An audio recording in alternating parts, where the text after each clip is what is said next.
म्हणूनच मी तुम्हाला 7-8 दिवस पहिले अभ्यास काहीतरी दिला का शाळेतला असेल तेच अभ्यास घेतला. हां, शाळेतला असेल तेच अभ्यास घेतला, तुम्हाला लोड दिलं नाही. पण आज बोलण्याचं हे कारण आहे किंवा तुम्ही तुमचा आत्मविश्वास जे आहे ते माहिती आहे का, तुम्ही जे होतं ना 1 वर्षाखालचा आठवा, हां तुम्ही काय ना 0 म्हणजे तुम्हाला अभ्यासात लक्षात राहत नव्हतं, करा वाटत नव्हता. पण आज तुम्ही अभ्यासात तुमच्या लक्षात राहायला लागले, तुम्हाला आठवायला ते तू इकडे आता आली. तू जी होतीस आलीस तर माझ्यापाशी कशी होतीस आणि आता तुला काय वाटते? तुला काय पहिलं जे आहे तू काय म्हणायचीस माझ्या लक्षात राहत नाही, येत नाही. आता काय वाटते तुला? तुला 22 येत होता का राहिला आधी? 25 ABCDतला पहिल्या दुसऱ्या लिपीतला फरक हा खरं सांगायची तर इंग्लिशमध्ये पाठ करायचीस की नाही? तुला संडे मंडेच्या 3 स्पेलिंग दिल्या तरी प्रत्येक स्पेलिंगमध्ये 18 शब्द येतो. तुला 18 शब्द पहिलं पाठ करायला 1 दिवस म्हणजे 1 आठवडा जायचा, 18 दिवस जायचे. तू आज एका दिवसात तेवढे शब्द पाठ करायलेस, कळलं का?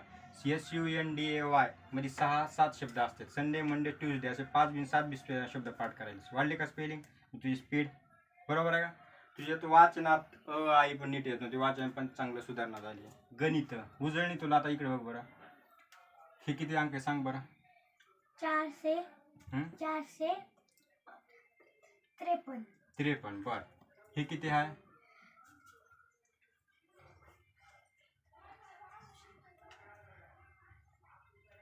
5972.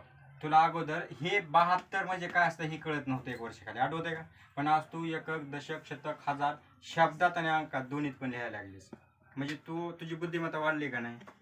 हा, मग आता तू आधी काय म्हणायचीस मला लक्षात राहत नाही, आता राहते म्हणून करायलीस का? उगाच बघा तुझ्या लक्षात राहत होतं का पहिलं? आता शब्द पाठ करायलीस का नाही?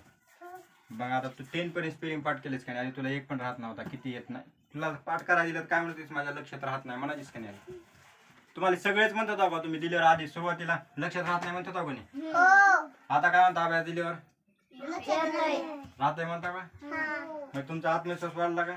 आणि एक शिक्षकाचं आणि एक चांगल्या शिक्षकाचं आणि एक आई वडिलांचं हेच असतंय किंवा मुलांना तुमचं खच्चीकरण होईल्यावर होऊ देऊ नये. मग मला असं वाटलं की तुम्हाला कुठं वाटायला पण तुम्हाला एकदा बोलावं म्हणलं आणि सांगावं की तुमची बुद्धिमत्ता चांगली वाढली. येत नाही म्हणायचं नाही. पाठवले का? त्यांची स्पेलिंग सांग बरं.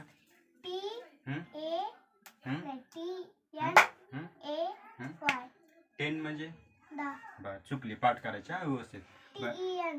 हां आली, छान, गुड. आज कसं बघ थोडं पण लक्षात राहिले का तुला? अगोदर पहिली लिपी दुसरी लिपी कळत नव्हती, आता जरा स्पेलिंग वगैरे जरा थोडं वाढलंयच का नाही? हां, आता इकडे अंक बघ बरं, मराठी तुझे सारखे चुकत आहेत तरी तुला सराव करायला सांगितलं. हे किती आहेत? Very good. आता ही किती आहेत? शतक मधली संख्या 3 आहे काही? छान. पाठ बघ जे लक्षात संख्या पण कळायला काही तुला. आता तू वाचन करीत जा, रोज अभ्यास करीत जा, अभ्यास खाली.